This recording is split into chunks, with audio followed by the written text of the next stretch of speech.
Pertama, ini tren wirausaha 2020 part 2, di mana saya akan fokus di digital marketingnya. Pertama, digital marketing kenapa penting di era saat ini? Saya rasa teman-teman pasti semua pada megang smartphone, semua pada connect ke internet, kayaknya lebih baik ketinggalan dompet daripada ketinggalan smartphone kalau sekarang. Nah, ini jelas kita menyasar orang-orang yang memang melek teknologi, yang dia mencari produk itu semua lewat smartphone, lewat internet. Itu gampang sekali gitu, karena semua orang bisa mengakses semuanya lewat handphone. Nah, pentingnya digital marketing itu kecepatan penyebaran. Jadi kalau kayak dulu, kebayang kalau teman-teman mau iklan di billboard, mau iklan di di koran, mungkin hari ini dimasukin 3 hari lagi baru tayang. Tapi kalau sekarang, kalau digital marketing, hari ini dimasukkan, hari ini juga teman-teman sudah bisa melihat hasilnya. Orang sudah bisa melihat iklannya sudah muncul di mana.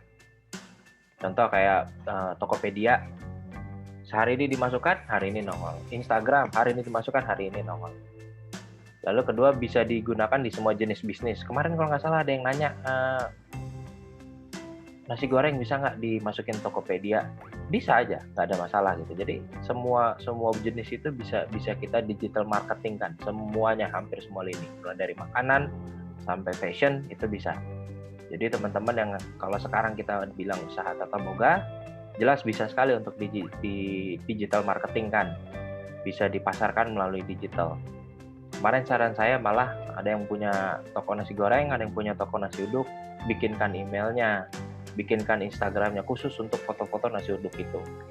Jadi teman-teman bisa tahu nanti, oh nasi uduk ini, nasi uduk Prihartanto misalnya, adanya di mana. Nah, terus jangkauannya sangat luas. Nah, itu tadi balik lagi, jangkauannya, kenapa jangkauannya sangat luas? Semua orang megang smartphone, semua orang terkoneksi ke internet. Semua yang bisa akses informasi bisa ngelihat iklan dari teman-teman. Bisa menggunakan perangkat apapun. Paling simple. Saya termasuk orang yang pencinta gadget gitu, saya pencinta smartphone. Teman-teman rasanya kalau baru bangun tidur pasti yang dilihat pertama kali smartphone-nya yang bakal dilihat.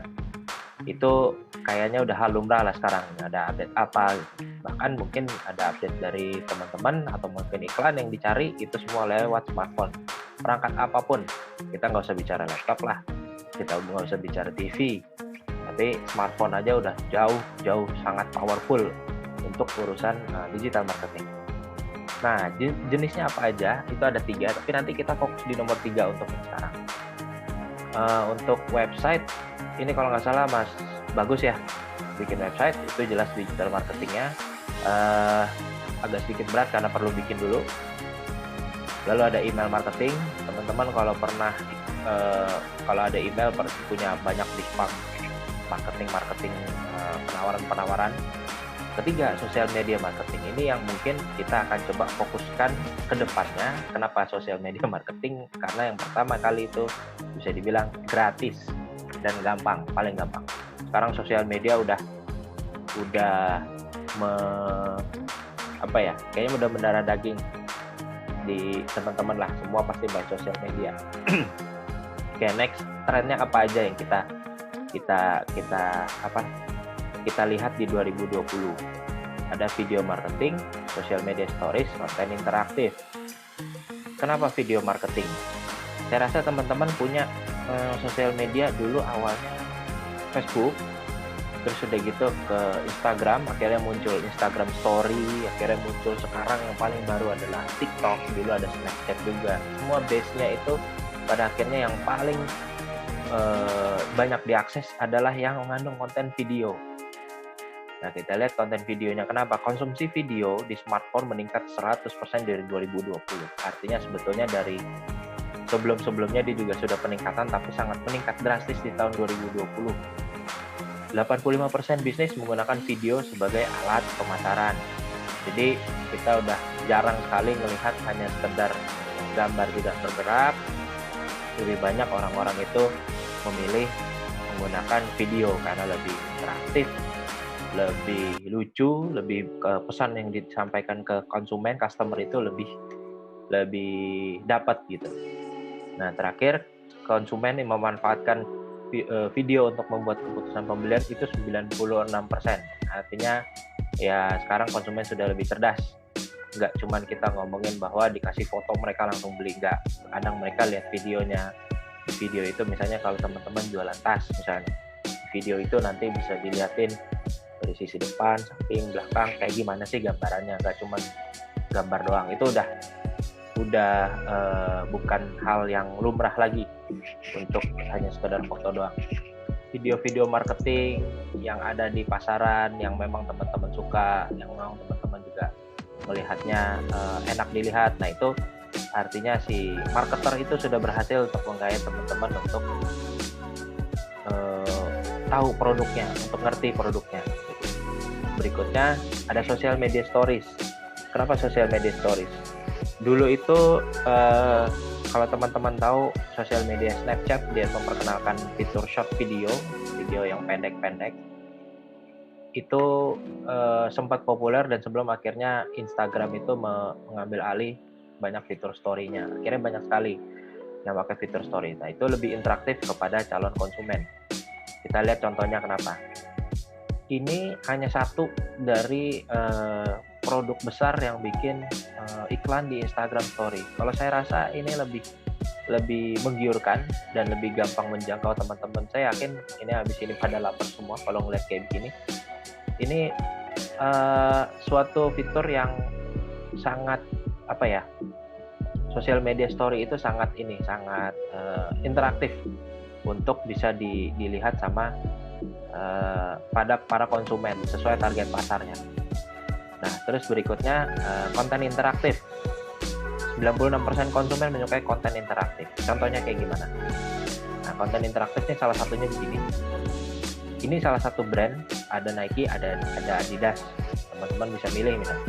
Kamu mau milih yang mana? Nike apa Adidas? Misalnya begitu. Tapi kalau misalnya kita ngomongin masalah sekarang kita bicarakan masalah Tata Boga nih. Tata Boga teman-teman bikin misalnya kemarin cilok dan mie ayam. Bisa jadi di Instagramnya, di sosial medianya itu diadakan voting hari ini mau cilok apa mie ayam yang digratiskan misalnya. Itu kan rasanya nggak menutup kemungkinan ya hal-hal kayak gitu. Kita bisa lihat interaksinya nanti, engagementnya seperti apa antara konsumen dengan si penjual gitu, teman-teman sekalian. Nah, berikutnya kalau strategi digital marketing itu bikin konten yang menarik. Ini nanti tolong ingatkan, nanti ini adalah yang akan saya bawakan di sesi berikutnya. Jadi untuk sesi ini saya perlihatkan bahwa social media marketing dan itu sangat-sangat luar biasa gampang, mudah, gratis, murah. Itu yang paling utama. Nah, strategi digital marketing itu konten marketingnya menarik. Kayak tadi teman-teman mungkin kalau lihat, nah ini untuk ayam itu yang bikin konten marketing itu belum tentu satu orang, bisa 2, bisa 3, bisa 5 orang. Mulai dari yang mengatur pengambilan foto, mulai yang mengatur tulisannya seperti apa, mulai yang mengatur kapan mesti diupload, itu terdiri dari tim. Itu adalah kerja tim konten marketing. Nah, teman-teman di sini yang biasa megang handphone itu bisa dipelajarin lah, nggak terlalu sulit kalau soal hal itu. Jadi jangan sangka bahwa sosial media perusahaan besar itu hanya dipegang sama 1 orang, 2 orang, enggak. Dia bisa satu tim, bisa 10 orang. Bagaimana bisa hasilnya bisa sebagus ini? Fotonya bagaimana bisa bikin ngiler kayak begini? Terus udah gitu penempatan tulisannya bagaimana? Penempatan tulisan sampai gampang dibaca, jadi kita juga nggak harus melihat terlalu dekat nih tulisannya apa sih sebetulnya. Jadi itulah kerja tim konten marketing. Nah, terus berikutnya bekerja sama dengan influencer. Saya rasa sih, nah ini saya kasih contoh yang tadi Lazada, itu influencernya saya nggak tahu siapa namanya sih memang, tapi jelas itu influencer. Banyak nih sekarang selebgram itu nggak terkenal di TV, nggak terkenal di mana-mana, tapi ternyata dia followersnya banyak. Kita mulai dari teman-teman dulu. Misalnya ada teman yang memang followersnya banyak, temennya Arfan misalnya, followersnya banyak. Tolong dong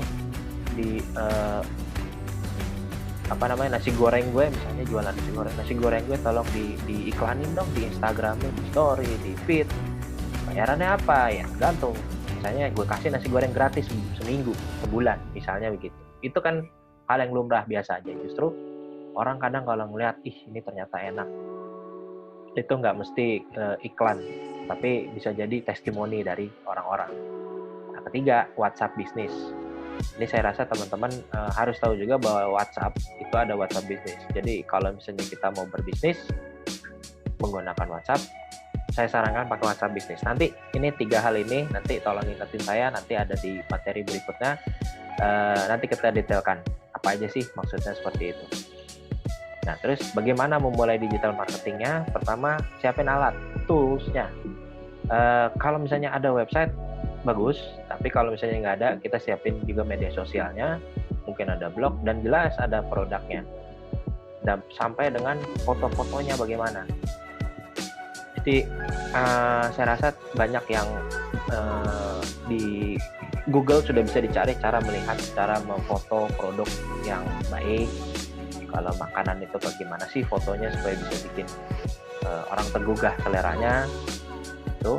Terus udah gitu nggak cuma plain, nggak cuma datar doang, bahwa nanti fotonya juga nanti orang juga nggak tertarik, karena impresi pertama orang pasti melihat dari fotonya. Kok ada nyaret sih? Oh ya,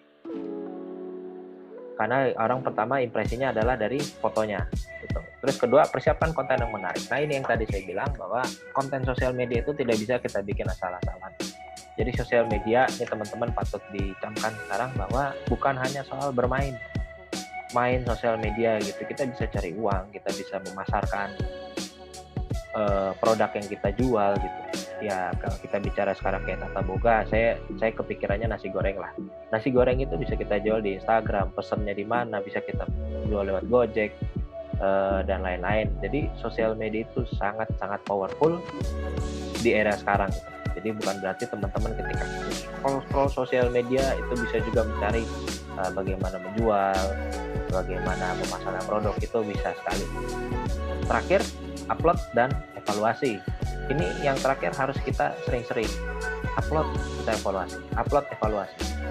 Jadi saya ngasih contoh, misalnya Instagram itu hanya satu foto, jadi kita posting setiap hari,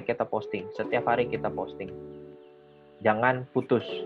Nah, itu nanti pelan-pelan nanti akan terbangun. Jangan gara-gara nggak ada yang like nih pertama posting terus udah gitu stop, berhenti.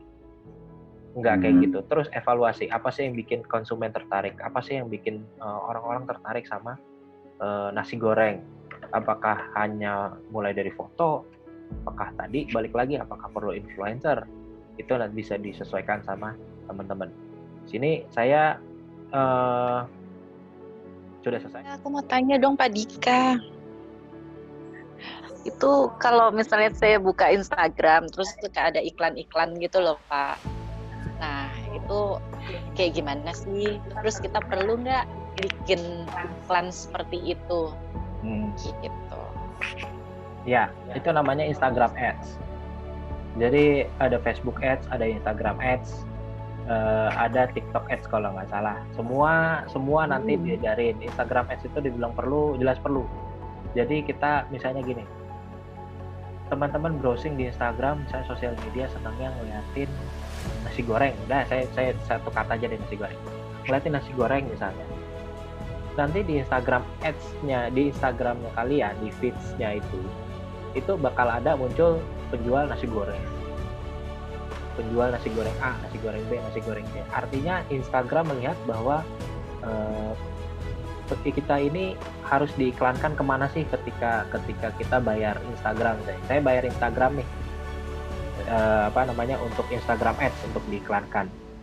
Tapi Instagram juga mencari siapa sih orang yang ngelihat nasi goreng. Nah itu akan masuk.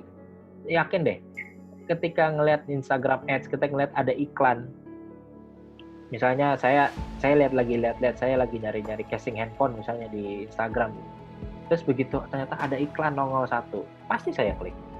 Nggak mungkin dari sekian ratus juta pengguna Instagram, sekian puluh juta pengguna Instagram, itu nggak ada yang ngeklik iklan teman-teman. Jadi nanti kita juga ngajarin juga lebih detail lagi selain Instagram for Business, ada Instagram Ads juga memang berbayar. Tapi nanti kita coba sesuaikan juga, yang penting teman-teman tahu dulu. Tokopedia pun berbayar loh. Jadi ada yang berbayar, ada yang gratis. Tokopedia itu buka di Tokopedia itu free, gratis sama sekali. Tapi ada yang bayar juga supaya kita dibantu diiklankan. Ketika ada orang nyari, oke lah di Tokopedia mungkin nggak ada nasi goreng. Misalnya saya casing handphone, saya cari casing handphone. Di antara list itu bisa ada yang paling atas itu orang yang bayar. Saya bayar Tokopedia, murah, cuma 50.000. Jadi setiap ada yang mencari casing handphone dengan kosakatanya A, B, C, D, E, kita bisa dimunculkan secara di paling atas, di top of the list-nya di setiap pencarian. Itu bisa. Jadi itu kan lebih menarik daripada orang harus cari ke bawah, scroll mana ya yang bagus. Lebih baik kita iklan. Saya lebih prefer beli iklan dibanding beli follower. Jadi beli follower buat saya sih nggak banget. Instagram Ads perlu, tapi itu next step. Step pertama adalah kita bikin dulu postingnya seperti apa, nanti nextnya baru kita iklankan. Kenapa? Kalau Instagram Ads itu kita juga harus buat konten marketing yang menarik, yang bagus. Karena orang juga ngeliat iklan, kalau nggak menarik nggak akan diklik, nggak akan dilihat. Gitu Bu Eva. Oke, teman-teman, sampai jumpa besok. Ya, sampai ketemu. Terima kasih hari ini. Assalamualaikum warahmatullahi wabarakatuh.